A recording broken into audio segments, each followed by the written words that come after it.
মধ্যপ্রাচ্য ভয়ঙ্কর যুদ্ধ চলছে, প্রতিদিন আরো বেশি জটিল আকার নিচ্ছে। এই ওকে মারছে, সে তাকে মারছে, অ্যাটাক পাল্টা অ্যাটাক চলছে। কিন্তু সাধারণ মানুষ, আমি আপনি, আমরা অনেকেই হয়তো বুঝতে পারছি না যে কে কাকে মারছে, কে শুধুই বা মার খাচ্ছে। আসুন দেখাই আজকে শুরুতেই যে কে কার পাশে আছে, কে কার বিপক্ষে আছে, আর কে শুধুই মার খেয়ে যাচ্ছে।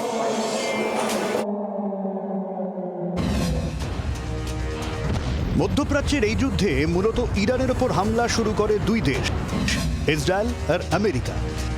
130-এর বেশি ইরানের শহরে একযোগে হামলা চালায় দুই দেশের সেনা। 500-র বেশি মৃত্যু হয়েছে বলে দাবি ইরানের। নিহত ইরানের সর্বোচ্চ ধর্মগুরু আয়াতুল্লাহ খামেনেই। কার্যত ইরানের প্রথম সারির সব সেনা অফিসারই নিহত, তবু মরণ কামড় দেওয়া ছাড়েনি ইরান। পাল্টা ইসরায়েল মিসাইলের বৃষ্টি শুরু করে ইরান, কিন্তু এখানেই শেষ নয়। এরপর মার্কিন সেনাঘাঁটিগুলোকে টার্গেট করা শুরু করে ইরান। ফলে ইরানের মিসাইল আছড়ে পড়ছে মধ্যপ্রাচ্যের একাধিক দেশে। সরকারি হিসেব বলছে পশ্চিম এশিয়ায় 19 থেকে 21 মার্কিন সেনাঘাঁটি রয়েছে।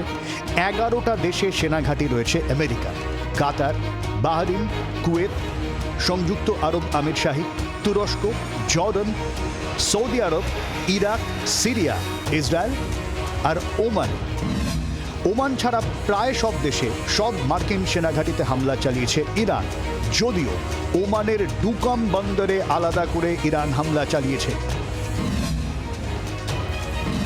ফলে ইরান ইসরায়েল তছনছ করছেই, হামলা চালাচ্ছে সংযুক্ত আরব আমিরশাহীর দুবাই, আবুধাবি, অন্যান্য শহরে। সৌদি আরবের রিয়াধে এয়ারবেসেও হামলা চলেছে। কাতার, বাহরিন, জর্ডান, ইরাক, তুরস্কেও হামলা চালিয়েছে ইরান। সাইপ্রাসে ব্রিটিশ সেনাঘাঁটিতেও হামলা চালানো হয়েছে ইরানের সেনার তরফে।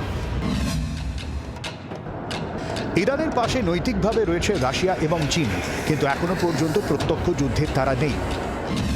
প্রত্যক্ষভাবে ইরানের পাশে দাঁড়িয়ে যুদ্ধ করছে ইয়েমেনের হাউথি আর লেবাননের হিজবুল্লাহরা।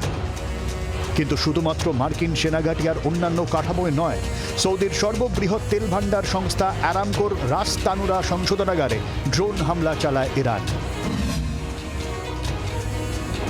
ইসরায়েলের প্রধানমন্ত্রীর অফিসে ইরান হামলা চালিয়েছে। দুবাইতে একের পর এক বিস্ফোরণ। নেটো সদস্য তুরস্কে মার্কিন সেনাঘাঁটিতেও হামলা। প্রশ্ন হচ্ছে এরপর কি? ইরানের বিরুদ্ধে যুদ্ধে নামবে তৃতীয় দেশ? ব্রিটেন, ফ্রান্স, জার্মানি কি যুদ্ধে নামবে? নেটো কি সরাসরি ইরানের বিরুদ্ধে যাবে? যুদ্ধে কি একলাই লড়ে যেতে হবে ইরানকে? আর এই সব ছাপিয়ে একটা আশঙ্কা আরও জোরদার হচ্ছে, যুদ্ধে পরমাণু অস্ত্রের ব্যবহার করবে কোনো দেশ? ব্যুরো রিপোর্ট, জি24 ঘন্টা। বাংলার আওয়াজ, বাঙালির আবেগ, জি24 ঘন্টা।